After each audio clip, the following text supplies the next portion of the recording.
대한민국에 보면은요, 남의 티끌은 기가 막히게 끄집어내. 남의 티끌은. 근데 우리는 어떻게 해? 자기 눈에는 들보는 안 보는 거야.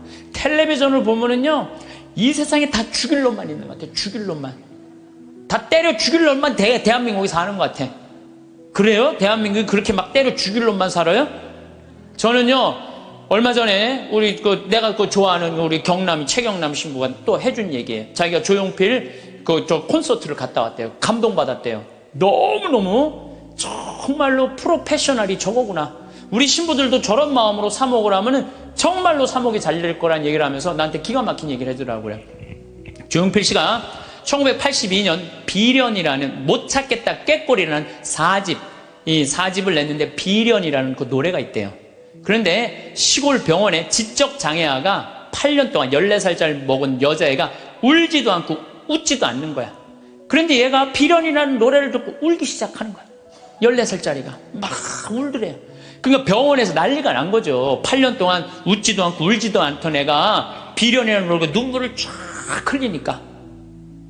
그러니까 부모도 미치죠. 내 애가 감정 표현하니까 얼마나 행복하겠어요. 그래갖고 그 병원에서 연락을 한 거예요. 조용필 씨한테. 제발 우리 병원에 한 번만 와갖고 이 아이 손 한 번만 잡아줘라. 손 잡아주고 노래까지 해주면 더할 나위 없지만 손이라도 잡아줘라. 했는데 그때 조용필 씨가 1982년 4집 못 찾겠다 꾀꼬리 할 때 캬바레에 가서 노래 한 곡 하면 3천만 원을 받았대요. 지금 돈으로. 근데 보통 하루에 3-4번씩 나갔대요. 그러니까 그 매니저가 무슨 소리냐, 지금 하루에 1억씩 버는 사람인데 그 시골까지 위약금 물 수 있느냐? 꿈도 꾸지 마라. 전화를 끊었대요. 근데 조용필 씨가 이렇게 바깥에서 듣으면 무슨 얘기냐? 그랬더니 매니저가 아니 저기 뭐 어떤 지적장애 여자아이가 당신 비련이라는 노래를 듣고 막 눈물을 흘리다고 병원에 한번 초대를 한다는데 아니 이제 바빠 죽겠는데 거기를 어떻게 하느냐? 그랬더니 오늘 공연이 몇 개냐고 그랬더니 뭐 4개라고 그랬더니 그거 다 취소해라. 내 위약금 내가 물겠다. 가자 그 병원에 차 대라. 그랬더니 조용필 씨가 차를 타고 시골까지 쫙 간 거예요. 갔는데 얘를 딱 봤는데 얘가 뭐 조용필이 누군지 어떻게 알아요? 보고 가만히 있는 거야. 근데 조용필 씨가요 대단한 사람이 그 14살짜리 여자의 손을 잡고 비련이라는 노래를 부르는 거예요. 기도하는 사랑의 손길로 탁 이렇게 노래를 쫙 그냥 오빠 막 그러잖아요 여러분들. 그러니까 얘가 또 눈물을 쫙 흘리는 거야. 그러니까 그냥 이 병원이 감동이죠. 감동. 그리고 이 조용필 씨는 그걸 보고 갔어요. 부모님이 너무 감동받아서 우리가 조금이라도 사례를 할 테니까 통장 번호를 알려달라고 그랬더니 조용필 씨가 한 말이 전 정말 기가 막힌 말이에요. 나는 오늘 저 아이의 눈물을 통해서 이제까지 받은 모든 돈, 앞으로 받을 돈 모든 것보다 비싼 보상을 받았다. 그러니까 나한테 돈 보낼 생각하지 말아라. 탁 갔다는 거. 그게 1982년 얘기예요. 그래서 물론 내가 조용필 씨가 훌륭하다는 건 알았지만 그 다음에 내가 조용필 씨 뒷조사를 쫙 해봤어요. 뒷조사를 해봤더니 자기 부인이 세상을 떠났을 때도 23억인가 4억이나 되는 돈을요 다 어려운 사람을 위해서 다 기증하고 그 다음에 소아 백혈병 걸린 아이 한 500명 수술비를 다 대주고 지금도 1년에 몇 억씩 어려운 아이들을 위해서 내놓는다는 거예요. 우리가 이 세상을 보면서 다 나쁜 놈들만 있는 게 아니에요. 우리가 참 훌륭한 사람들이 많아요. 요즘 여러분들 우리나라 차 잘 만들어요. 차 잘 만들어요. 제가 지난 9월 달에 미국 그 뉴욕의 자살방지협회에 가서 강의를 갔다 왔는데 그 초청한 회장님이 차를 이번에 싹 바꿨대요. 뭐 워낙 뭐 돈이 많은 분이라 뭐 에쿠스, 뭐 볼보, BMW, 렉서스 뭐 5대를 다 바꿨대요. 근데 그 중에 제일 마음에 드는 게 에쿠스래요. 나한테 정말 그런 말을 하면서 한국이 차 브랜드가 떨어져서 그렇지 한국 차 잘 만든다고. 그것도 40년 만에. 남들은 100년, 120년 됐는데 40년 만에 이렇게 쫓아온 것에 대해서 자기는 에쿠스를 타고 다니면서 너무너무 자랑스럽다는 거예요. 그런데 대한민국 차를 누가 제일 무시하느냐? 대한민국 놈들이 제일 무시해요.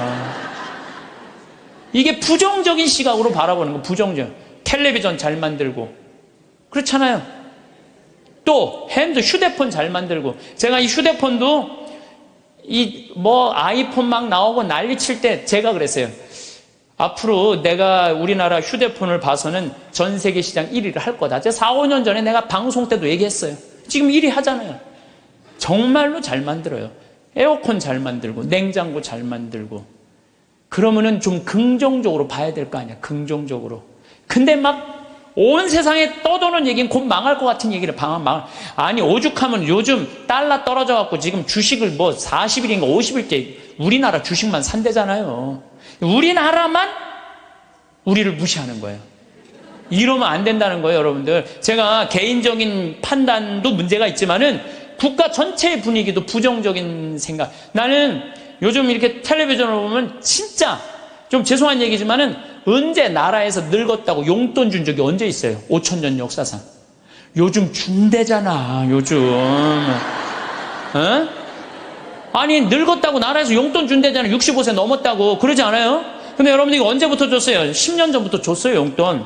54,000원, 5만원 주기 시작하고 지금 94,000원, 95,000원이 지금 내년 7월 달부터는 20만원 준다는 거예요. 물론 100% 다 주면 좋지만 상위 30%는 안 주고 하위 70%는 준다는 거. 20만원. 여러분들 자식이 다달이 20만원씩 줘요? 자식도 안 주는 용돈 준대잖아, 나라가. 에? 그러니까 여러분들은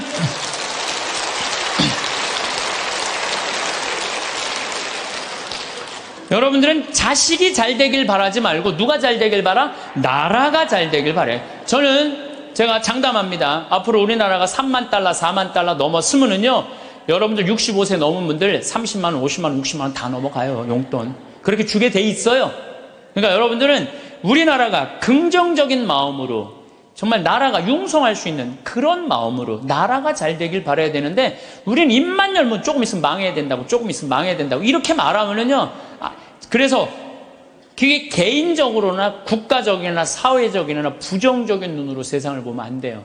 그러니까 남을 축하해 주는 사람은요, 복을 받는데요, 남 안 되게 시기하는 사람은요, 그만큼 고통을 겪는 거예요. 친구가 성공하거나 사회에 승진하면 축하해 주는 넓은 아량이 있어야 돼. 남 시기한다고 내가 행복한 게 아니에요. 남 부러워한다고 내가 행복한 게 아니에요. 나는요, 달리기를 정말로 못해요. 정말로 초등학교 뛰면 꼴등이야. 막 쭉 뛰어도 꼴등이야.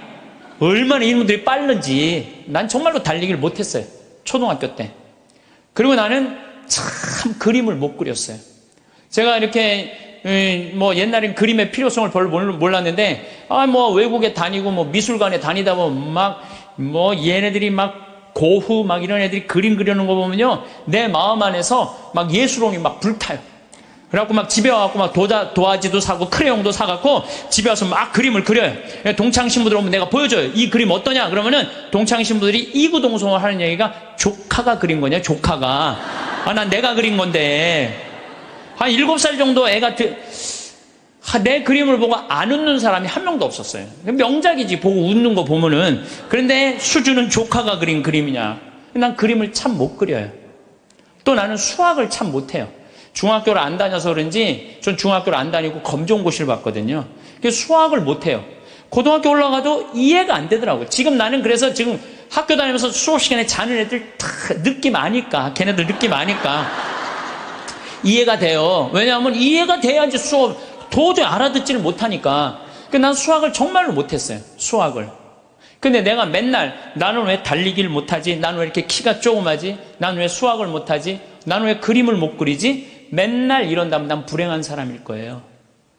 나는 그런 걸 못 가졌지만 난 뭐가 좋아요? 목소리가 좋잖아요, 나는. 네, 목소리가 좋잖아요. 저는 제가 목소리 좋은 거 어렸을 때 어떻게 알았냐면, 애들이 막 발표할 땐 다 시끌시끌해요. 근데 내가 일어나고 발표하면 다 조용해요. 이게 귀가 확 들리나 봐요, 귀가. 그리고 제가 왜 목소리 좋은 줄 아느냐면은, 사복을 입고 내가 음식점에 가서 음식을 시키면요, 많은 분들이 나한테 이렇게 물어요. 내가 사복을 입었으니까 내가 누군지 어떻게 알아요? 근데 내가 음식을 딱 시키면요, 저한테 딱 하는 말이 있어요. 혹시 성우시냐고. 그러니까 내가 생긴 게 잘생겼어, 키가 커, 뭐가 있어. 딱 목소리만 듣고 혹시 성우시냐고. 그래서 수도 없이 들어요. 성우시냐는 얘기를 정말 많이 들어요. 그리고 나는 내가 그 음향 박사님이 제 목소리를 분석을 해줬어요. 신부님 목소리는 톤이 높은데 굵대는 거예요. 톤이 높고 굵으면요, 똑같은 단어를 얘기해도 내 말은 귀에 꽂힌다는 거예요. 내 말을. 그러니까 내가 이렇게 평화방송에 이렇게 신부님들 나와서 쭉 강론하시잖아요. 수임들 강론하시잖아요. 강의하시잖아요. 내용을 들어보면 내가 받아 적을 정도로 내용이 좋아요. 근데 그분들한테 단점이 뭐냐면은 예수님께서는 부활하셔갖고 3일 만에 오셔갖고 성령을 보내셔갖고 승천을 뭐 하셔갖고 제자들이 뭐 그러니까 정말로 듣기 좋은 내용인데 톤이 거의 같고 목소리 톤이 낮기 때문에 집중이 안 되는 거예요. 근데 난 한마디라도 예수님께서 부활하셔갖고 또 다시 오셔서 승천하셔갖고 성령, 그러니까 단어 하나하나가 똑같은 말인데도 목소리 때문에 제가 받는 이득이 너무너무 많아요. 그러니까 저는 중학교, 고등학교 때도 미사 해설하고 독서하고 뭐 신학교 때도 무슨 뭐 세미나 발표하고 이럴 때 제가 목소리 좋은 걸 저 자신도 알아요. 그래갖고 내가 서품 받을 때 난 다른 거 달리기 잘해달라고 나 기도한 적 없어요. 서품 받을 때 뜀 잘 뛰게 해달라고 그런 적도 없어요. 나는 누워서 이 재단에 엎드려갖고 주님한테 딱 두 가지 부탁했어요. 강론 잘하게 해달라고, 또 하나는 글 잘 쓰게 해달라고. 신부가, 나는 신부 중에 키 큰 신부 별로 소용없다고 생각해요. 아니 복음 선포하는데 키가 무슨 상관이야. 네. 그리고 난 생긴 것도 그렇게 중요하다고 생각하지 않아요. 제가 그 보좌 신부 때 굉장히 15,000명, 16,000명 본당에 보좌 신부를 했었어요. 그러면은 저 뒤에 있는 분들은 내 얼굴이 안 보여요. 그러니까 미사참여 뒤에 하시는 분들은 끝까지 내 얼굴 몰라, 1년 내내. 근데 그분들이요 10년 후 20년 후 와갖고 내 목소리 딱 들으면요 목소리가 생각이 안 되는 거예요. 목소리만 좋으면 됐지 뭐 키 커서 뭐해. 그렇지 않아요? 그러니까 과연 내가 받은 게 뭘까? 내가 받은 게 뭘까? 여기 계신 분들 하느님께서 하나씩 다 주셨어요. 다 주셨어요. 사람은 부지런해야 돼요. 성실하고. 그럴 때 그 부지런함이 쌓여서 나중에 누리는 행복이 큰 행복이 됩니다. 그런데 게으른 데다가 시기심까지 있다. 그럼 이게 참 몹쓸 사람 중에 하나가 일은 안 하면서 남 잘 되는 꼴 못 보는 사람. 이런 사람들 이게 참 문제가 많은 거예요. 여러분들 우리나라 속담에 이런 얘기가 있죠. 사촌이 땅을 사면 축하해줘야지 왜 배가 아파요. 저는 아예 이런 말이 대한민국에 없었으면 좋겠어요. 우리는 이런 말을 해줬으면 좋겠어요. 사촌이 땅을 사면 축하해줘야 된다. 이런 말이 있었으면 좋겠어요. 요즘 중국 사람들이 맨하탄을 다 사요. 맨하탄을. 얼마 전에도 7억 달러짜리 맨하탄 상징 건물 하나 샀다고 그러더라고요. 근데 맨하탄에 건물을 사는데 그렇게 대기업가도 사지만 뉴욕에 사는 중국 사람들 40명이 모여갖고요. 40명이 돈을 모아요. 돈을 모아갖고 건물 하나 사는 거예요.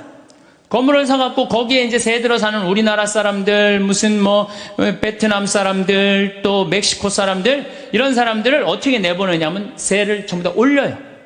그럼 세를 감당을 못하니까 다 나가잖아요. 그럼 중국 사람들한테 다 주는 거예요. 그래갖고 자기네들끼리 상권을 형성하는 거죠. 그래서 그걸 우리가 화교 그런 지역을 그러잖아요. 차이나타운이라고 그러잖아요. 차이나타운. 중국이요, 여러분들 해외에 나가 있는 중국 사람들이 3,500만 명이 나가 있대요. 그런데 이 사람들의 자본이 얼마냐면 2조 달러래. 2조 달러. 우리나라가 1년에 수출입 다 합쳐갖고 1조 달러예요. 우리나라는 1조 달러. 근데 얘네들 자본이 2조 달러를 어떻게 하느냐면은 자기 본토에다가 다 투자하는 거야. 그러니까 나가 있는 중국 사람들이 본토에 투자하고 또 나가서 자기네들끼리 또 상권을 형성해갖고 돈을 모아갖고 건물을 사고 자기네들끼리 뭉쳐서 사는 거예요. 말레이시아의, 인도네시아의 재정은 70%, 말레이시아도 마찬가지고 중국 사람들이 모든 상권을 다 줘요.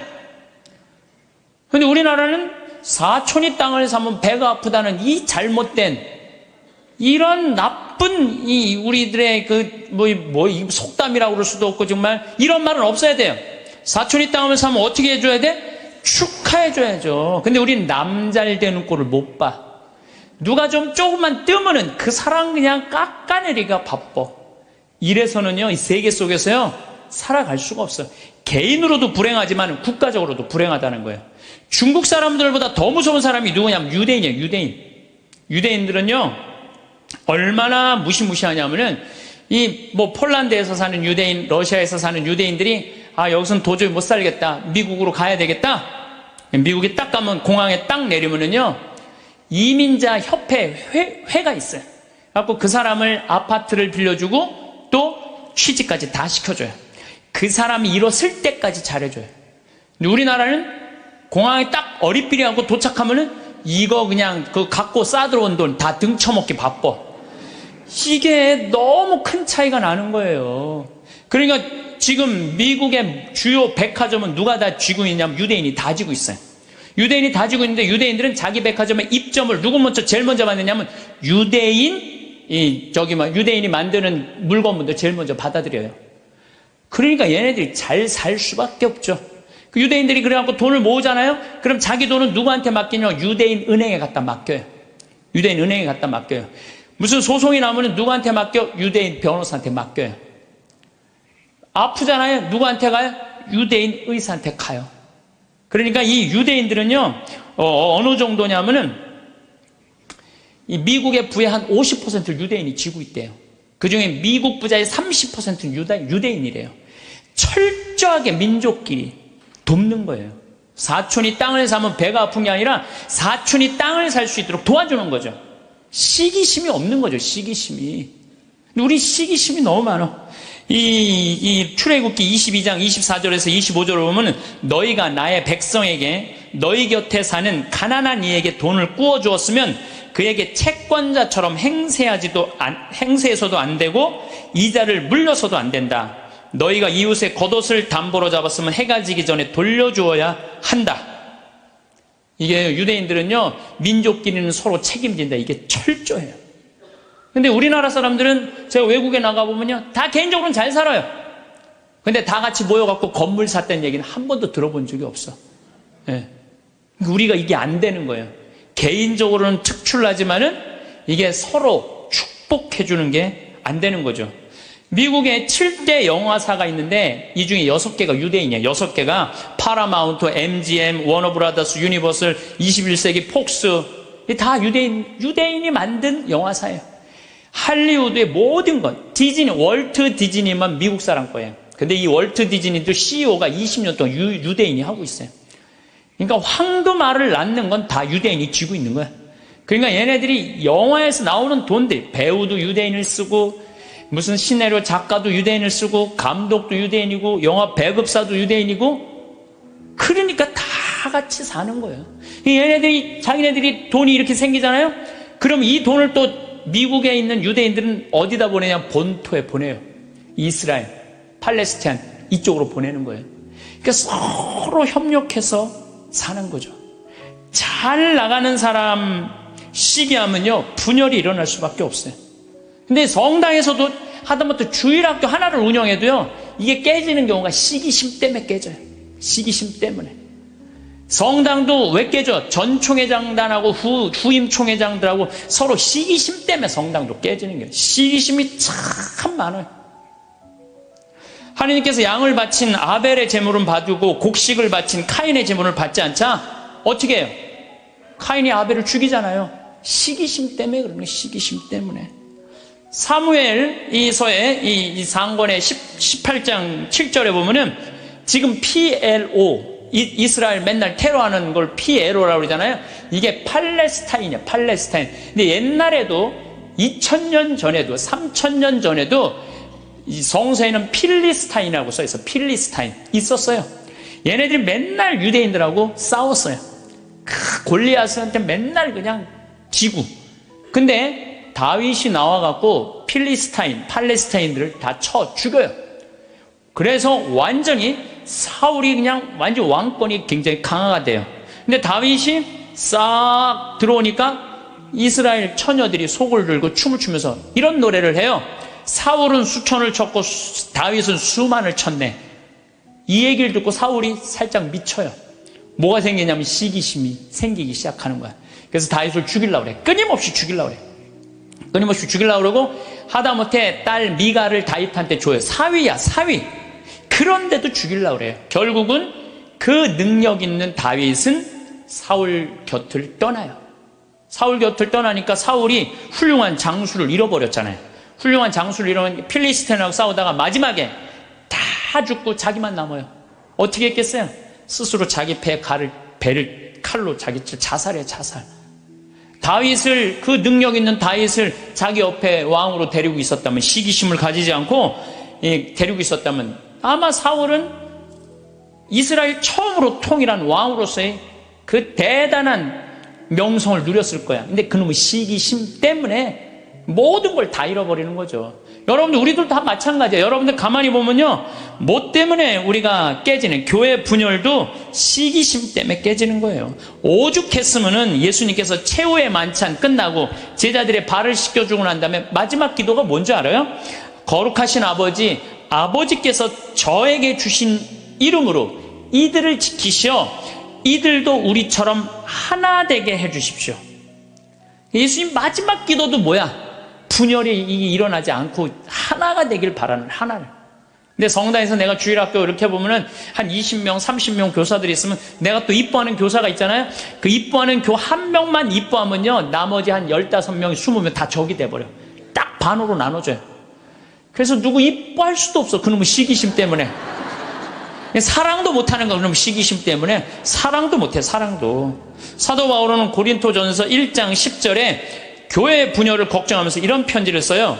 모두 합심하여 여러분 가운데 분열이 일어나지 않게 하십시오. 여러분이 저마다 나는 바오로 편이다, 나는 아폴로 편이다, 나는 계파 편이다, 나는 그리스도 편이다 하고 말한다는 것입니다.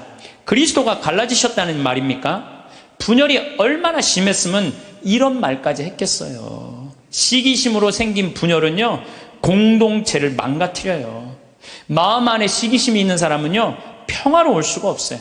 뭐 여러분들 잘 알겠지만 이 영화 아마데우스의 그 모차르트하고 살리에르라고 그랬잖아. 살리에르가 너무 모차르트를 시기해갖고 마지막에 모차르트 막 계속 힘들게 작곡 이때까지 해야 된다 그러면서 그냥 거기에 그냥 막 모차르트가 막 해갖고 모차르트도 빨리 죽지만 살리에르도 결국은 정신분열로 정신병원에서 생을 마감을 해요.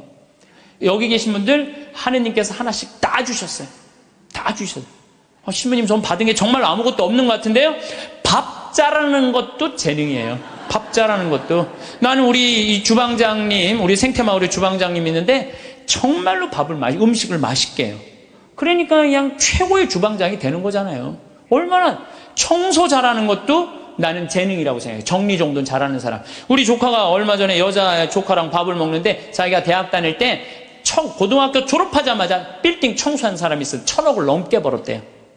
자기는 항상 정리하는 걸 너무너무 좋아했대요. 빌딩을 정리하고 나면 기분이 너무너무 좋다는 거예요. 그래갖고 그렇게 해서 자기가 1,000억이 넘는. 그러니까 우리가요, 여러분들 자녀들 가운데 너무 비교하면 안 돼요. 우리 애가 너는 왜 수학경시대 1등을 못 해왔냐? 너는 왜 사법고시 합격을 못 해왔냐? 왜 달리기 잘하는 애가 왜 수학경시대 1등을 해야 돼? 달리기만 잘하면 되지. 그렇지 않아요? 여러분, 유현진 선수한테 지금 사법고시 합격해오라고 그러면 유현진 선수 사법고시 합격해올 수 있어요?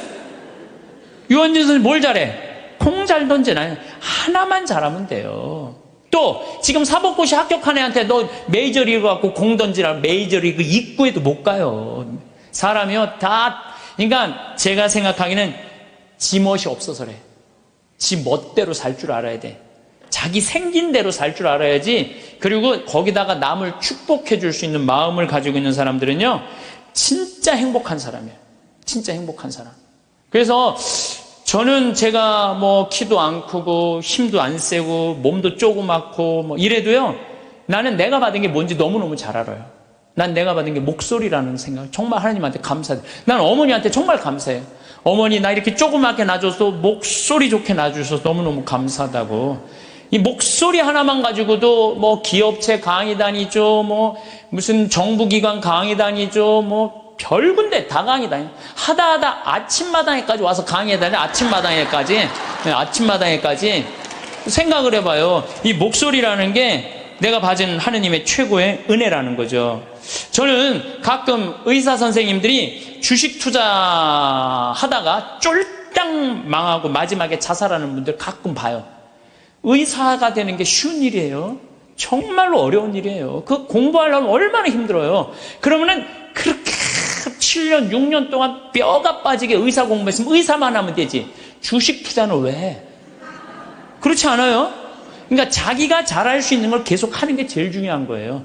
그런데 이상한 데다가 방향을 돌리면은요, 망하는 거예요.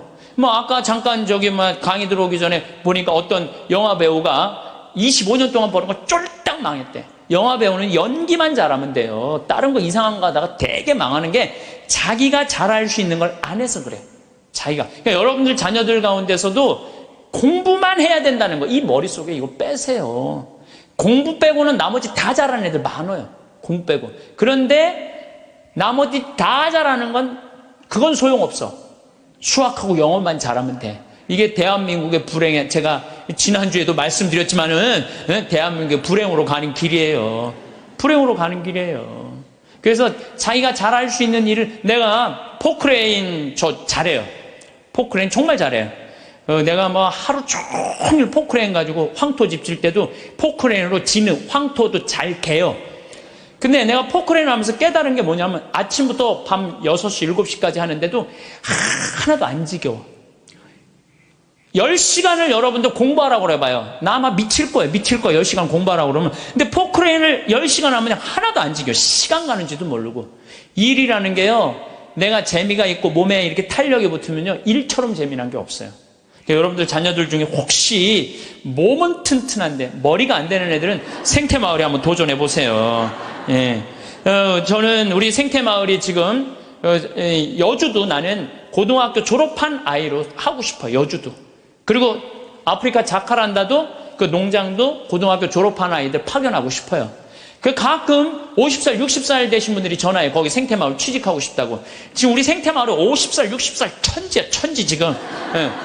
우리가 이 세대 교체가 필요한 거야, 세대 교체가. 그래서 혹시 이 방송 듣고 나도 저기 가서 일할까? 50살 넘은 하지 마세요. 예. 예. 대신 누굴 보내? 자녀를 보내, 자녀. 몸은 튼튼하나 머리가 안 돌아가는 애들, 이런 애들 꼭 좀 보내주시기를 바라겠습니다. 여러분들, 남을 축복해주는 일은 참 즐거운 일이에요. 시기하지 않고 남을 축복해주는 건 참 즐거운 일이에요. 그래서 저는 우리 후배들이 막 강론자라고 이러면 너무 기분이 좋아요. 나 우리 생태마을에 이제 부관장 신부들이 3분이 이제 지금 왔다 갔는데, 저는 이제 강의는 내가 하지만 미사 강론은 부관장 신부님들이 되게 해요. 너무 강론을 잘하세요. 그러니까 사실 제가 강의하는 거에 많은 부분들은 부관장 신부들이 강론하는 걸 듣고 내가 그걸 갖고 여기서 하는 거예요.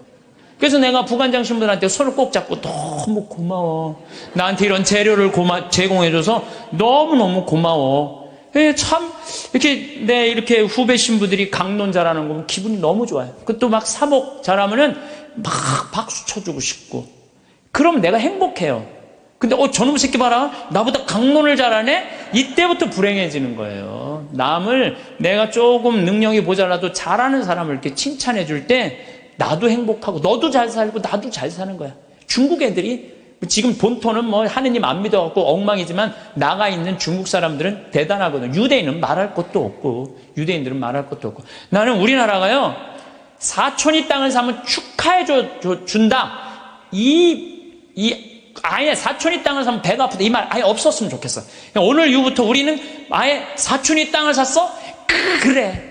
축하해주는 그런 문화가 난 이루어졌으면 참 좋을 것 같아요. 그런데 생각을 해봐요.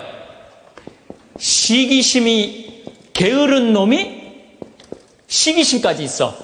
게으른데 남 욕이나 하고 앉아 있어. 매력이 있을 것 같아요, 없을 것 같아요? 매력이 없어요. 부지런한데 남 칭찬까지 할 줄 알아. 이 사람 매력 있어요, 없어요? 매력이 있어요. 매력이 있을 수밖에 없어요. 그런데 우리가 또 나쁜 건 판단하는 거야. 어떤 판단? 부정적인 판단이에요. 부정적인 판단. 예수님은 마태복음 7장 1절에 이런 말씀을 하세요. 남을 심판하지 마라. 그래야 너희도 심판받지 않는다. 이야, 내가 남을 심판하면은요, 하느님도 나를 심판을 해요. 근데 내가 남을 심판하지 않으면 하느님께서 나를 심판하지 않아요. 아주 쉬운 거잖아요. 근데 왜 우리가 남을 심판을 하냔 말이에요. 너는 어찌하여 형제의 눈 속에 있는 티는 보면서 내 눈 속에 있는 들보는 깨닫지 못하느냐. 저는 이게 평생의 내 숙제였어요. 남의 눈에 있는 티끌을 볼 것이냐, 내 눈에 있는 들보를 볼 것이냐. 여러분들은 저는 김장호 씨, 독도, 참, 여러분들, 이거 대단한 가수 하나가 대단한 일을 하는 거예요, 지금. 독도, 100억 모은다 그러잖아요. 저도 이제 동참 꼭 하고 싶어요. 여러분들, 일본 애들은요, 자기네 나라에서 살고 싶지 않은 애들이에요. 2011년 3월 11일 후쿠시마 지진이 일어났지. 원자력 발전소, 원자탄 폭탄 터진 거예요. 그것 때문에 지금도 방사능 때문에 고생하고 있죠. 태풍은 그냥 일본에 다 가서 지금 아직도 10월 30일인데 아직도 무슨 프란치스코 이거 태풍 다 살고 싶지 않은 거예요. 1905년에 일본 애들이 우리나라를 어떻게 돌아왔는지 독도는 우리 땅, 그리고 우리나라 먹은 거예요. 지금도 독도는 우리 땅이라고 자기네들 이번에 외교 홈페이지에 하잖아요. 한국 먹고 싶다는 거예요. 그러니까 대놓고 얘기하는 거예요. 대놓고. 근데 정치인도 기업인도 못하는 가수 한 사람이 얼마나 대단해요. 이 세상은요, 나쁜 놈만 있는 게 아니에요. 정말로 멋있는 사람들이 많아. 근데 우리는 어떤 판단을 부정적인 판단하는 거예요. 그 부정적인 판단 때문에 잘못된 판단으로 이어지는 경우가 너무 많다는 거예요. 조조가 동탁을 죽이려고 그래요. 한 왕실을 자꾸 동탁이 쥐고 흔들으니까. 그러니까 조조가 죽이려고 그러다가 들켜요, 동탁한테. 왜냐면 동탁이 무술이 너무 뛰어나거든요. 도망을 가기 시작해요. 진궁이랑 장수랑 막 도망을 가는데 동탁이 전국에다 방을 붙인 거예요. 조조 잡아오면 엄청난 벼슬과 상을 내리겠다고. 그러니까 조조는 마음 편안하게 쉬지를 못한 거죠. 산속으로 굶으려고 그냥 여기저기 피신을 하다가 조승 아버지 친구 여백사라는 집에 이제 숨어들기 시작해요. 근데 여백사가 이 조조를 너무 반갑게 맞아주는 거예요. 야, 너 그동안 고생했으니까 우리 집 와서 편안하게 쉬라고. 내가 방 따뜻하게 해줄 테니까 편안하게 쉬라고. 근데 우리 집에 음식을 준비할 테니까, 근데 문제는 우리 집에 술이 없다. 내가 고을에 가고 술을 받아올 테니 너는 쉬고 있어라. 그리고 이제 여백사는 이제 고을로 술 받으러 나간 거예요. 근데 이 의심 많은 조조는 혹시 고을에 가서 나 고발하러 간 거 아닌가 의심하기 시작해요. 의심을 막 하는데, 그러니까 이제 집을 염탐을 하는 거야. 근데 부엌문이 이렇게 닫혀져 있는데 부엌에서 칼 가는 소리가 들리는 거야. 칼 가는 소리가. 근데 집안 식구들이 이런 말을 하는 거예요. 큰 놈부터 잡을까, 작은 놈부터 잡을까. 아니, 조조는 조그매고 진궁은 컸거든요.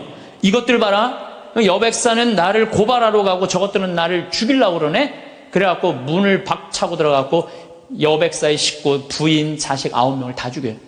칼로 다 죽이고, 혹시 어디 숨어 있는 거 없나 하고 뒷곁문을 딱 열었는데 뒷곁에 돼지가 큰 거하고 작은 거 2마리가 묶여져 있는 거야. 그러니까 이 식구들은 큰 돼지를 먼저 잡을까, 작은 돼지를 먼저 잡을까, 이렇게 말한 건데, 조조는 어떻게 들은 거예요? 큰 놈을 먼저 잡을까, 자기를 잡는 줄 알고 죽인 거죠. 자기의 잘못된 판단 때문에 그렇다는 거예요. 여러분들, 우리가 정말 판단이 다 옳아요? 여러분들? 그래갖고 조조가 막 도망을 가요. 도망을 가는데 술을 받아서 기분 좋게 오는 조승을 길에서 여백사를 만나요. 그 자리에서 죽여요, 조조가.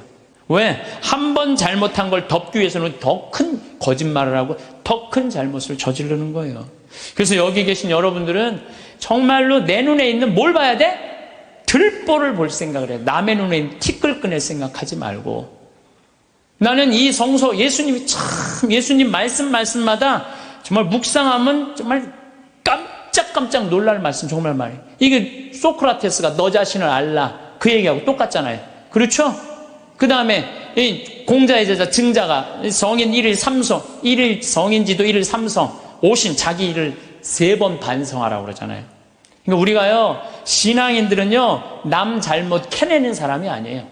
신앙인들은 누구 잘못 캐내는 사람이야? 내 잘못 캐내는 사람이야. 내 잘못을 캐내갖고 나를 똑바로 세우는 게 신앙이냐. 근데 자기 자신이 어떤지도 모르고 남만 특히 성당 다니면, 활동하면은 자기 모습은 안 보이고 누구만 보여? 남만 보이잖아. 누구는 어쩌고, 누구는 어쩌고, 레디오 단장은 어떻고, 꾸리아 단장은 어떻고, 저거는 어떻고, 막 남욕만 드립다 하잖아요. 근데 남욕할 시간 있으면 누구 들여다봐? 자기 들여다. 부처님 제자 넷이서 장인들끼리 토론했어. 야, 인생 살아가면서 제일 괴로운 게 뭐냐? 그랬더니 한 제자가 사랑이다, 사랑. 얼마나 사랑 때문에 우리가 고통을 많이 겪어요. 우리가 이 세상을 살면서. 남녀 문제 수도 없는 갈등의 원인이잖아요. 그랬더니 옆에 있던 제자가 아니다, 사랑보다 더 그런 건 배고픔이다. 그렇죠, 배고픔의 고통. 이거 정말 힘든 거죠. 오죽하면은 대학 교수가 그 돈 몇 푼 받아보겠다고 교수 자리까지 올라가기가 얼마나 힘들어. 그런데 부정 입학, 그 몇백만 원 받아갖고 부정 입학하고 교수 자리 쩔러나가고, 이게 배고픔의 고통 때문에 배고픔. 그냥 먹어도 배고픈 게 이게 인간의 욕심이에요. 인간의 욕심. 그랬더니 또 한 제자가 아니다, 그것보다 더 무서운 거 분노다. 분노. 화가, 자기 화를 조절하지 못하는 거. 이건 저도 동의해요. 사실 저도 인생 살다 보면은 내가 싸운 게 한순간 무너지는 게 뭐냐면 분노 때문에 그래요. 분노. 그랬더니 또 한 제자가 아니다, 그거보다도 더 슬픈 건 죽음에 대한 공포다. 맞죠. 우리 인간이 모든. 그랬더니 그게 다 됐더니 부처님이 하시는 말씀이 아니다, 그것보다 더 슬프고 고통스러운 거는 자기 자신이 누구인지 모른 채 살다가 죽는 거다. 내가 어디서 와갖고 어디로 가는지, 내가 뭘 하는지, 내가 어떻게 살면서 행복한지 아무것도 모르고 그냥 쫓는 게 뭔지도 모르고 그러고 살다가 죽는 게, 저는 부처님 말씀에 저도 동의해요. 예수님, 남의 눈에 있는 티끌 볼 생각하지 말고 자기 눈에 있는 들 뽑을 생각을 해라고. 그래서 여러분들 항상 우리가 판단을 할 때 부정적인 판단을 할 거냐 긍정적인 판단을 할 거냐, 이게 아주 중요해요. 근데 요즘 텔레비전을 보면은 여러분들 우리나라 텔레비전 뉴스 보면 한심해 안 한심해요? 한심하죠? 정치인들 정말로 내가 지난번에 생명을 살리는 말씀에도 얘기했지만 진짜 서로 말한 진짜 말한 지금까지도 한심해요. 조금만 정말로 한심해요. 그러니까 그냥 어떤 또 국회의원은 이놈의 나라를 그냥 뒤집어 엎어갖고 북한한테 그냥 줘버려야 된다, 이렇게 말하는 사람들도 있고. 근데 여러분들, 우리나라가 그렇게 한심한 나라일까요? 저는요, 5,000년 역사상, 우리나라가 5,000년 역사상 지금처럼 잘 먹고 잘 사는 적은 없어요. 5,000년 역사상. 고려시대 우리 원나라 조공 바쳤어요. 고려시대 때 원나라한테 조공만 바쳤어요? 왕자도 다 보냈어. 왕자도 다 보냈어요. 조선시대는 명나라, 청나라 다 조공 바치고 다 왕자들 다 보내고 소현세자 이런 사람 다 가 있는 거 다. 그리고 그냥 청나라 끝나고 나니까 그 다음에 누구한테 나라 뺏겼어? 일본한테 나라 뺏겼어요. 1000년 이상을 통일 국가 다 나눠줘서 싸우고, 지금도 나눠져 있지만 그렇게 우리나라 역사가 질곡의 역사를 갖고 있어요. 그런데 이 5,000년 역사상 지금처럼 우리나라가 강성했던 적은 없어요. 우리나라가 경제 규모가요 1조 달러야. 무역 규모가 세계 8위, 경제 규모는 세계 15위예요. 근데 일본은 6조 달러예요. 무역 규모가. 중국이 8조 달러, 미국이 14조 달러예요. 그러니까 우리가 사실은 참 우리나라도 피곤한 나라예요. 양쪽에 너무 센 놈들이 있는 거예요. 중국하고 일본하고. 근데 중국하고 일본이 경제 규모가, 일본이 6조 달러, 중국이 8조 달러예요. 우린 1조 달러밖에 안 돼. 근데 그전에는 1조 달러도 안 됐어. 그러니까 큰 조공 바치고 살았던 거죠. 그런데도 또 전 세계에서 일본 놈하고 중국 놈 무시하는 것도 대한민국 사람밖에 없어요, 또. 근데 제 생각엔 그래요. 제 생각에는 그래도 5,000년 역사를 보면 지금처럼 우리가 잘 살고 잘 먹고 잘 사는 적이 없어요. 우리 생태마을에 주창덕 씨라고 북에서 넘어온 탈북자가 한 명이 일을 하고 있어요. 근데 이분이 진짜 그 함경북도에서 살다가 지금 55인가 이쯤 나이가 됐는데, 북의 얘기를 들어주면요, 우리 직원들은요 다 뒤로 넘어가는 일이 너무너무 많아요. 이 사람들은요 쌀 구경한 적 없대요. 밀가루도 구경한 적 없대요. 제가 제일 놀라운 건 뭐냐면은, 북한 사람들 밀가루 먹고 사는 줄 알았더니 밀가루는 1년에 2번 나온대요. 2번. 그리고 강냉이 죽만 먹고 산대요. 그럼 밀가루 가지고 수제비를 만들어 먹으면 그게 얼마나 고소한지 모른대요. 그건 농약을 쳐야지 맛이 이상할 거 아니에요. 농약 칠 돈이 있어야지 농약을 칠 거 아니에요. 그러니까 안전뱅이 아마 밀보리로 아마 하는 것 같아요. 그 수제비 먹으면 그렇게 맛있다는 거예요. 근데 그 1년에 딱 2번 먹는다는 거. 나머지는 전부 강냉이 죽을 먹는데, 나머지는 전부. 그런데 우리 이제 생태마을에서 이제 가지튀김을 하면은, 우리는 가지튀김하면 밀가루 살짝 묻혀갖고 튀기잖아요. 그래갖고 그걸 나가면요, 그 가지를 들고 주방을 들어가요. 그 탈북자가. 그 주방장한테 따져요. 밀가루 요것밖에 왜 안 묻히느냐고. 내가 밀가루 먹고 싶어서 북에서 넘어왔는데 왜 밀가루를 요것 조금밖에 안 묻히느냐고. 슬픈 얘기예요. 슬픈 얘기예요. 북한은요, 수도 없이 굶어 죽어. 내가 지금 북한 이야기라는 책을 읽고 있는데 거기서 하는 얘기가 그거예요. 95년, 96년, 97년에 죽을 때 북한 사람 그때 제일 많이 굶어 죽었거든요. 그나마 농장에서 일하는 사람 먹고 살았대요. 탄광에서 일하는 사람 다 죽었대요. 근데 굶어 죽으면요, 다 새카매갖고 죽는데, 못 먹을 때. 근데 자기가 식당에서 일을 하는데 탄광촌에 배정을 받아서 하는데 한 10명이 새카매갖고 다 쭈그리고 앉아있더래요. 저 사람들은 왜 일도 안 하고 쭈그리고 앉아있는지 왜 이렇게 새카마냐 그러니까 다 굶어 죽어 있는 거라고. 지금 10몇 명이 그대로 앉아서 그 자리에서. 참, 북한 얼마 전에 뭐 6명 넘어갔던 분들 다시 한국으로 보냈잖아요. 그분들 내가 쭉 읽어봤어요. 북한 가면 어떻게 대우할 줄 알고. 아파도 병원 한번 가본 적도 없고 그냥 고통이란 고통을 다 겪고 그리고 온 거예요. 그러니까 나는 북한 무슨 김일성 주체사상 찬양 이해가 안 가요. 물론 내가 제일 화가 나는 건 하느님을 믿을 수 없다는 나라, 그런 나라에 대해서 제일 가슴이 아프고 슬프지만은, 그런데 무슨 북한을 찬양을 하고 그래요. 국민들은 다 굶어 죽어 하는데, 그냥 여기 뭐 대통령이라는 그 수령, 우리 또 얼마나 웃기냐면 우리 직원들은 김정은이가 말이야 백성들 굶어 죽이고 그러면요, 그 사람이 딱 일어나고 김정은이가 뭡니까? 위대하신 수령아바이 김정은이죠. 또 이렇게 얘기를 해요. 그럼 우리 직원들이 그래, 위대하긴 개뿔은 뭐가 있냐, 국민들 다 굶어 죽이고 뭐가 위대하냐고. 그러면은 그분이 그래, 그건 또 맞는 말입니다. 또 이런다. 근데 더 슬픈 건 뭐냐면은 이분이 왜 탈북을 했느냐면 자기 딸하고 같이 해서, 딸은 지금 간호학과 대학을 다니고 있는데 자기 아들이 관절염이었대요. 부인은 심장병이고 그거 고치고 싶어서 탈북을 한 거예요. 그래갖고 이제 돈을 우리 생태마을에 이제 돈을 조금씩 좀 모아갖고 좀만 기다리면은 자기가 가서 데리고 올 텐데 안 기다린 거야. 이 아들하고 부인이 이번 여름에 압록강을 건넌 거예요. 압록강을 건넜는데 기다렸는데 연변에서 만나는 사람이 못 만났다고 전화가 온 거예요. 아니 그냥 우리 생태마을에서 저녁에 밥을 먹으면 얼굴이 하얘갖고 아주 이만 다 죽어가더라고. 그래서 내가 물어봤어. 왜 그러느냐고. 뭐 주창덕 형제. 그랬더니 하는 말이, 아니 북에서는 건너갔다는 소식이 왔는데 연변에서 못 만났다는 거야. 그래서 내가 비행기표 끊어주고 돈 주고 가서 찾아와 봐라. 자식 아들하고 부인 소식을 모르니까 일이 손에 잡히겠어요? 찾아와 봐라. 그래갖고 갔다 왔는데 결국은 못 찾고 자기만 넘어가다가 죽은 거죠. 물에 빠져서 압록강도 죽은 거예요. 여러분들 지금 대한민국 사람들은요, 호강에 요강을 타고 있는 거예요 지금. 여러분들이 남한에 태어난 게 얼마나 정말로 감사한 거예요. 지금 북한에 그래도 지금 신앙을 하는 게 1%도 된대요. 숨어서 신앙생활하는 비율이 1%가 된다는 거. 우리 천주교하고 개신교하고 있다는 거예요 지금도. 그들이 정말로 마음 편안하게 하나님께 찬양 드리고 영광 드릴 수 있는 거, 통일이 돼야 돼요. 뭐 여러 가지 이유로도 통일이 돼야 되지만은 그 안에 이 정말로 신앙의 빛을 전해줄 수 있는 통일이 돼야 되는 거예요.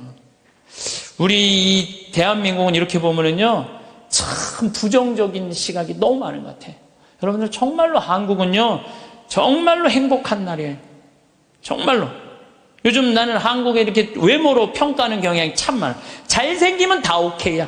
키 크면 다 좋고, 뭐 남자는 키가 커야, 키가 개뿔 뭐 키가 크 뭐가 좋아요. 이 기장 저기 막 기지나 많이 들어가지. 키 큰 게 뭐가 좋아. 그냥 이쁘면 다 용서해. 이쁘면 다 용서해. 이쁘면 다 용서해. 그래서 가끔 이렇게 말하는 사람들이 있어요. 내가 사람 하나 제대로 볼 줄 안다. 척 보면 안다. 그게 여러분들 자기 발목을 잡는 거예요. 뭐 확실한 얘기는 아니라 그러지만 떠도난 얘기에 이제 하버드 대학에 스탠포드 부부가 가갖고 허름한 옷을 입고 스탠포드 부부가 가갖고 하버드 대학 총장실에 가고, 나 좀 여기 아들이 죽었거든요. 16세 하버드 대 다니다가. 그래갖고 나 여기 좀 기증하고 싶다. 좀 총장을 만나게 해주라. 너무 허름하니까 이 수위가, 당신 같은 사람이 뭘 기증하냐? 안 만나게 해줘요. 그래갖고 이 사람이 이 샌프란시스코 사람인데 아주 철도로 돈을 버는 사람이야. 아니 저 하버드 대학에서 우리 돈을 기증을 안 받느니 차라리 우리가 그냥 여기다가 대학을 하자. 그래갖고 생긴 대학이 스탠포드 대학이라는 거예요. 지난번에 산호세 강의 갔을 때도 스탠포드 대학을 지나가 봤는데 어마어마하게 져놨더라고. 대학이 아니라 거의 뭐 궁전같이 져놨더라고요. 그래서 그 하버드 정문에는 이런 말이 써 있대. 사람을 외모로 판단하지 말라라는 글귀가 있대요. 예. 죄로 가는 길은 내 눈에 있는 들보 볼 생각은 안 하고 남의 눈에 있는 티끌 끄집어내는 이런 사람들이 죄로 가는 거예요. 그러니까 여러분들 남 판단하지 마세요.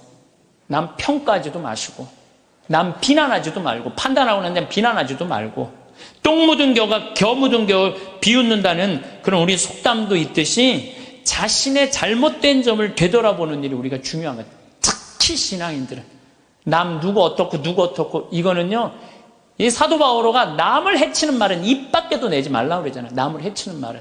근데 우리가 그냥 이게 몸에 배 있어. 남한테 흠이 되는 말 한마디를 하더라도 우리가 정말로 이거 조심하고 두려워해야 되는데 이게 안 되는 거야. 생각을 해봐요. 게으른 데다가 시기심까지 있는데도 판단을 부정적으로 해. 이 사람 이거 쓸 데가 있는 사람이야, 쓸 데가 없는 사람이야. 쓸모가 없는 사람이야. 여러분들 뒤집어서 이렇게 생각해봐요. 성실하고 남 칭찬할 줄 알고 긍정적으로 모든 세상을 바라볼 줄 아는 사람. 이런 사람 죄 질 것 같아, 안 질 것 같아요? 죄 안 져요. 이 작은 것들이 모여서 큰 죄가 되는 거예요. 작은 것들이 모여갖고 큰 죄가 되는 거예요. 그래서 저는 우리 교우들이 살면서 항상 긍정의 에너지가 사람을 사랑하고 칭찬해주고 평생의 설계가 돼 있는 그런 분들이 됐으면 좋겠어요. 성공한 사람들을 보면 크게 두 부류로 나뉘는 걸 알 수 있습니다. 하나는 자신이 성공했다고 여기저기 떠벌리고 다니는 사람들, 그리고 또 하나는 조용히 아무 말 없이 자기 삶을 사는 사람들입니다. 우리는 흔히 성공을 하면 자연스럽게 자랑하고 싶어질 거라고 생각하죠. 좋은 차를 사고 비싼 시계를 차고 SNS에 멋진 사진을 올리고 싶을 겁니다. 왜냐하면 그렇게 하면 남들이 나를 더 인정해 줄 거라고 믿으니까요. 하지만 현실은 그렇지 않습니다. 오히려 진짜 성공한 사람들은 그렇게 행동하지 않습니다. 왜냐하면 보여줄 필요가 없기 때문입니다. 돈이 많다고 높은 자리에 있다고 유명하다고 해서 굳이 그걸 드러낼 필요는 없습니다. 그걸 아는 사람들은 이미 알고 있고 모르는 사람들은 알 필요가 없죠. 그런데도 굳이나 성공했다고 떠드는 사람들이 있습니다. 그런 사람들은 왜 그럴까요? 간단합니다. 그 사람들은 사실 그렇게까지 성공한 게 아니기 때문입니다. 우리는 종종 SNS에서 성공한 사람들을 봅니다. 해외여행을 가고 고급 레스토랑에서 밥을 먹고 멋진 차를 타고 다니는 모습?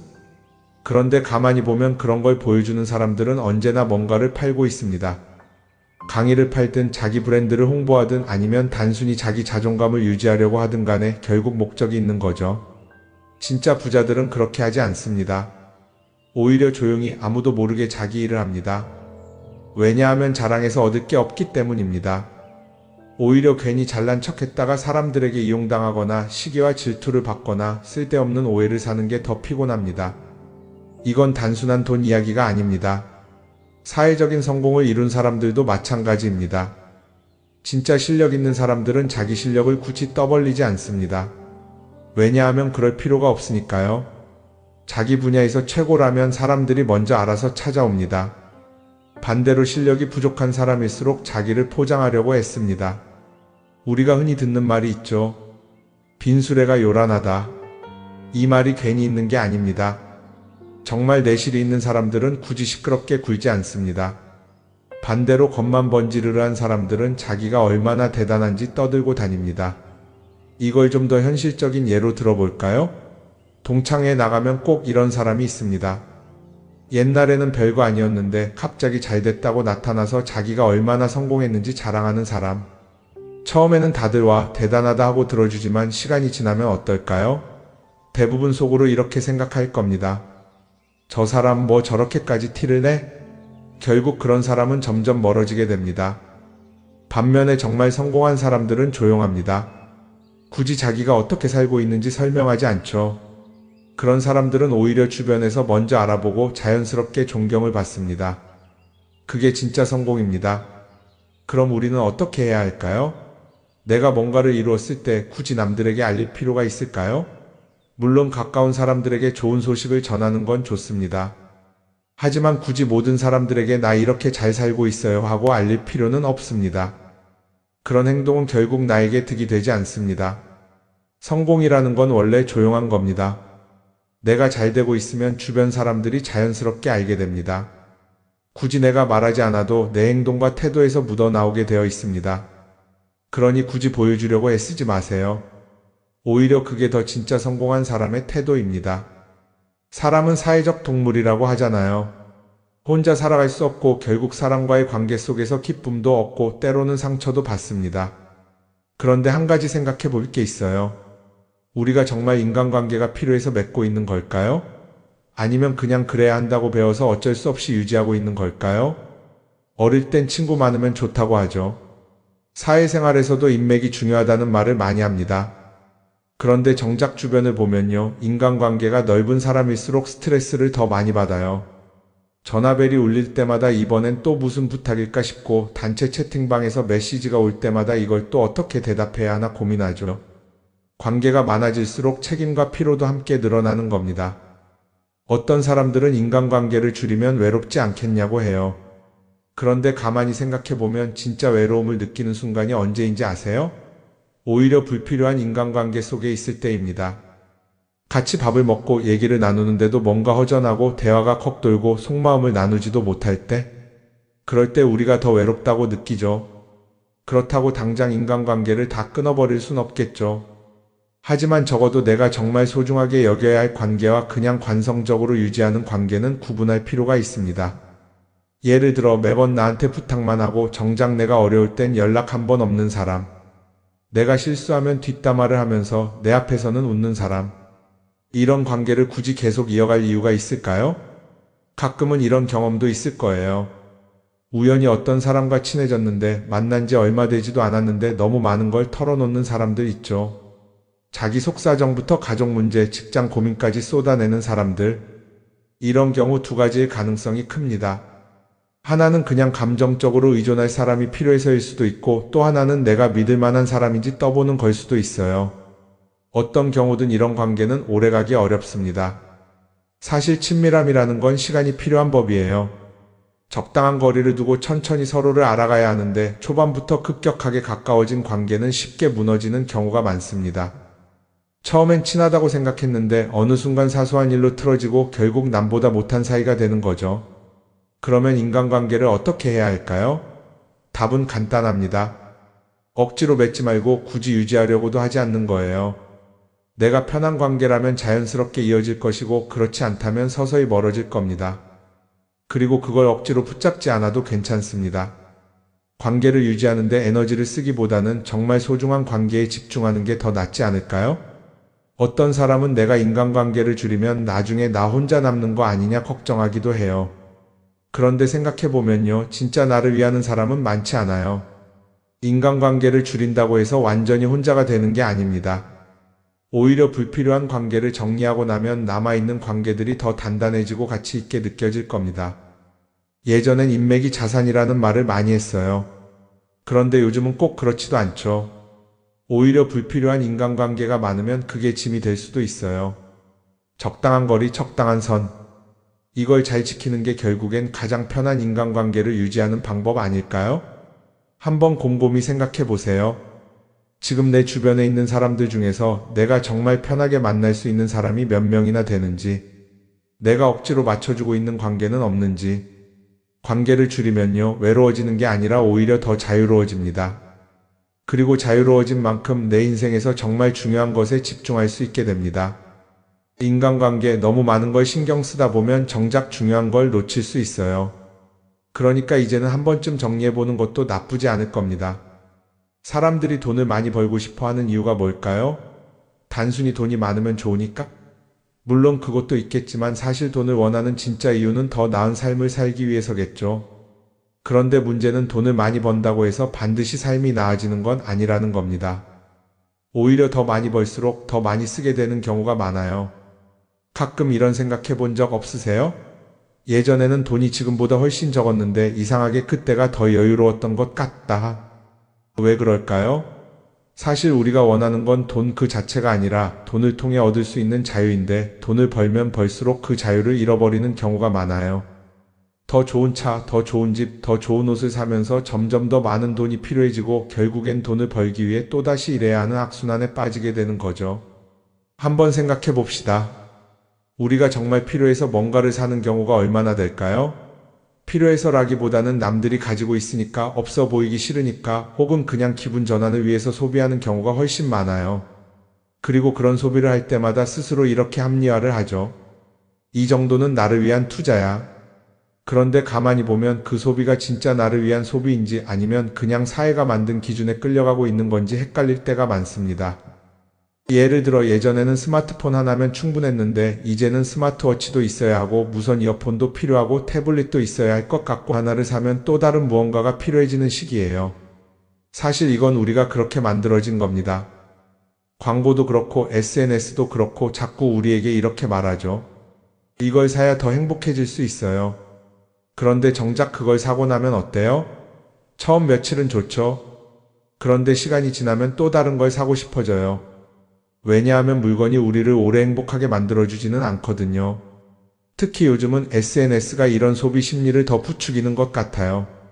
예전에는 친구들끼리 만나서 나 새로 샀어 하고 자랑하는 게 전부였는데 이제는 SNS에 올리면서 전 세계 사람들에게 보여주잖아요. 그러다 보니까 남들도 다 뭔가를 사서 올리고 나도 따라해야 할 것 같은 기분이 드는 거예요. 그런데 중요한 건 그 사람들도 사실은 나와 똑같은 기분이라는 겁니다. 내가 남을 부러워하는 만큼 나도 누군가에게 부러움을 사려고 애쓰고 있는 거죠. 결국 끝없는 비교와 소비 속에서 진짜 중요한 걸 놓치게 되는 겁니다. 한번 이렇게 생각해보면 어떨까요? 만약 내가 지금부터 딱 1년 동안 불필요한 소비를 하지 않는다면 내 삶이 어떻게 변할까? 아마 처음에는 답답할 수도 있어요. 사고 싶었던 걸 참아야 하니까. 그런데 그걸 몇 번 참고 나면 어느 순간 깨닫게 될 겁니다. 내가 굳이 이걸 안 사도 괜찮네? 그렇게 불필요한 소비가 줄어들면 자연스럽게 돈이 쌓이겠죠. 그런데 돈이 쌓이는 것보다 더 중요한 게 있어요. 바로 마음의 여유가 생긴다는 겁니다. 돈을 쓰지 않는다고 해서 불행해지는 게 아니라 오히려 소비로부터 자유로워지면서 진짜 행복을 찾을 수 있어요. 물론 이걸 실천하는 게 쉽지는 않겠죠. 우리 주변에는 소비를 부추기는 것들이 너무 많으니까요. 하지만 적어도 이런 건 해볼 수 있습니다. 뭔가를 사고 싶을 때 한 번만 스스로에게 물어보는 거예요. 이게 정말 나한테 필요한 걸까? 아니면 그냥 순간적인 욕심일까? 만약 그 질문을 던졌을 때 5초 안에 당연히 필요하지 라는 답이 나오지 않는다면 사실 그건 없어도 되는 물건일 가능성이 큽니다. 정말 필요한 건 고민할 필요도 없이 바로 떠오르거든요. 그러니까 이제는 한 번쯤 생각해 봐야 할 것 같아요. 나는 지금 내가 원하는 삶을 살고 있는 걸까? 아니면 남들이 만든 기준에 맞추기 위해 내 시간을 팔고 있는 걸까? 소비를 줄인다는 건 단순히 돈을 아끼는 게 아닙니다. 그건 결국 내 삶의 선택권을 되찾는 일이거든요. 돈을 많이 버는 것도 중요하지만 더 중요한 건 그 돈을 어떻게 쓰느냐입니다. 그리고 때로는 아무것도 사지 않는 게 최고의 선택일 수도 있어요. 우리는 요즘 SNS 없이 사는 게 거의 불가능한 시대에 살고 있죠. 아침에 눈 뜨자마자 휴대폰을 확인하고 출근길에도 SNS를 보고 잠들기 전까지도 계속 들여다봅니다. 그러면서 남들이 어떻게 사는지 보고 나도 모르게 비교하게 되고 때로는 초조해지기도 하죠. SNS에 올라오는 사진들 한번 보세요.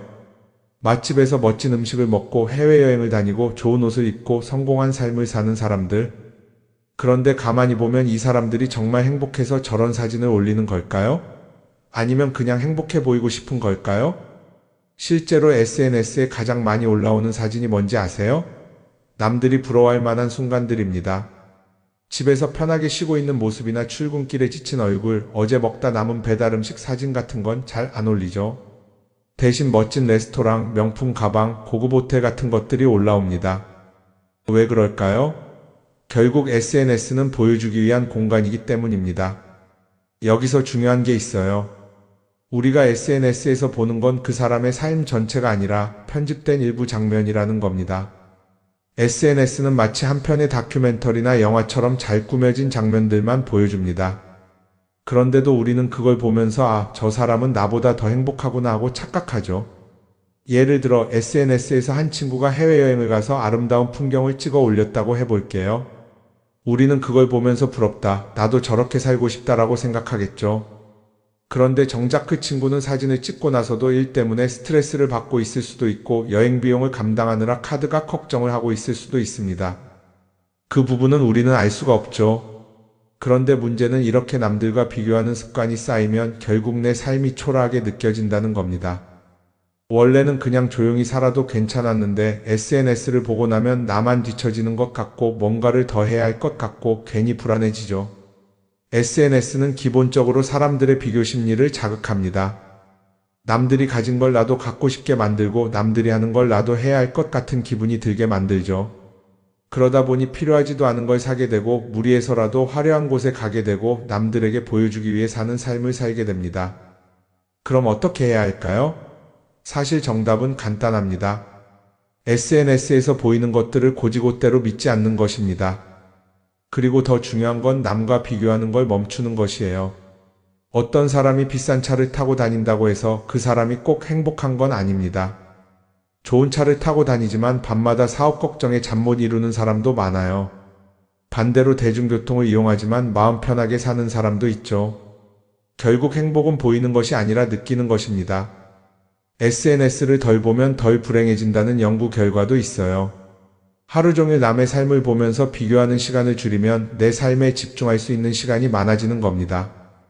SNS를 완전히 끊을 필요는 없지만 최소한 그 안에 있는 것들이 전부 진짜라고 생각하지 않는 태도는 필요합니다. 우리는 누구나 자신만의 속도로 살아가고 있어요. 남들은 남들대로 사는 거고 나는 나대로 살면 됩니다.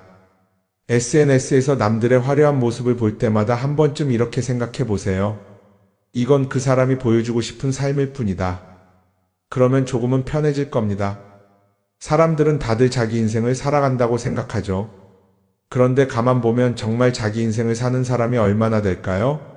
많은 사람들이 사실은 남이 만들어 놓은 기준에 맞춰서 살고 있어요. 좋은 대학, 좋은 직장, 좋은 차, 좋은 집.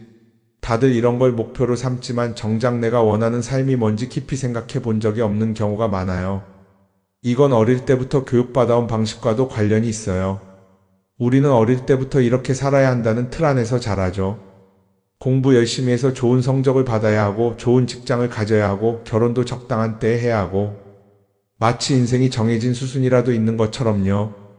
그러다 보니 나 스스로 정말 원하는 걸 고민하기보다는 그냥 남들이 정해놓은 목표를 따라가게 돼요. 그런데 이렇게 남의 기준에 맞춰서 살다 보면 어느 순간 공허함을 느끼게 됩니다. 이게 정말 내가 원했던 삶인가? 하는 의문이 들 때가 오죠. 어릴 땐 성적이 목표였고 사회에 나와서는 연봉이 목표였고 결혼하고 나서는 아이 교육이 목표였는데 그 목표를 이루고 나면 허무한 거예요. 계속 뭔가를 이루긴 했는데 정작 나는 어디에 있는지 모르겠는 거죠. 진짜 중요한 건 내가 원하는 게 뭔지를 아는 것이에요. 그런데 이게 쉽지 않죠. 오랫동안 남의 기준대로 살아왔기 때문에 막상 내가 정말 원하는 게 뭐지? 하고 물어보면 선뜻 대답하기 어려운 경우가 많아요. 하지만 이 질문을 하지 않으면 우리는 평생 남이 정한 기준 속에서 살게 됩니다. 그럼 어떻게 해야 할까요? 첫 번째로 필요한 건 내가 왜 이런 생각을 하게 됐는지 스스로 점검하는 거예요. 예를 들어 내가 비싼 차를 사고 싶다고 생각한다면 그게 정말 내 필요 때문인지 아니면 남들에게 잘 보이기 위해서인지 한번 따져봐야 해요. 만약 남들이 나를 어떻게 볼까 하는 게 더 중요하다면 그건 내 기준이 아니라 사회가 만들어 놓은 기준일 가능성이 큽니다. 두 번째는 다른 사람의 의견에 휘둘리지 않는 연습을 하는 거예요. 우리는 살아가면서 끊임없이 남들의 평가를 받죠. 그 나이에 그런 걸 시작한다고? 지금 그게 가능하겠어? 이런 말들이 우리를 흔들어 놓습니다. 그런데 그런 말에 신경 쓰다 보면 결국 아무것도 하지 못하게 돼요. 중요한 건 남들이 뭐라고 하든 내가 결정하는 거예요. 물론 남의 조언을 들을 수도 있고 참고할 수도 있죠. 하지만 최종 결정은 항상 내 몫이어야 합니다. 내가 결정하고 내가 책임지는 거. 그렇게 해야 내 삶을 온전히 내 것으로 만들 수 있어요. 세 번째는 내가 한 선택에 책임지는 자세를 가지는 거예요. 많은 사람들이 무언가를 선택하고 나서도 후회하죠. 괜히 이걸 했나? 이 선택이 잘못된 건 아닐까? 그런데 한 가지 확실한 건 후회한다고 해서 과거가 바뀌지는 않는다는 거예요. 내가 한 선택이라면 그 선택이 틀렸다고 해도 받아들이고 그 안에서 최선을 다하는 게 더 중요해요. 이렇게 말하면 그럼 실수하면 어떡하죠? 라고 걱정하는 분들도 있을 거예요. 하지만 생각해보면 우리가 실수를 두려워하는 이유도 결국 남의 시선 때문이에요. 내가 실패하면 남들이 날 어떻게 볼까? 이런 걱정이 더 크죠. 그런데 남들은 생각보다 우리한테 관심이 없어요. 우리가 성공하든 실패하든 남들은 자기 삶을 사느라 바빠요. 그러니까 내 인생의 주인은 결국 나 자신이라는 걸 명확히 할 필요가 있어요. 내 선택을 하고 그 선택에 책임지면서 남이 아니라 나에게 맞는 길을 찾는 것. 그게 진짜로 내 삶을 살아가는 방법이 아닐까요? 어쩌면 우리는 너무 오랫동안 이렇게 살아야 한다는 틀 속에 갇혀 있었는지도 모릅니다. 하지만 이제는 한 번쯤 생각해 봐야 합니다. 나는 진짜 내 삶을 살고 있는가? 그리고 만약 아니라면 지금부터라도 조금씩 바꿔보면 어떨까요? 동글동글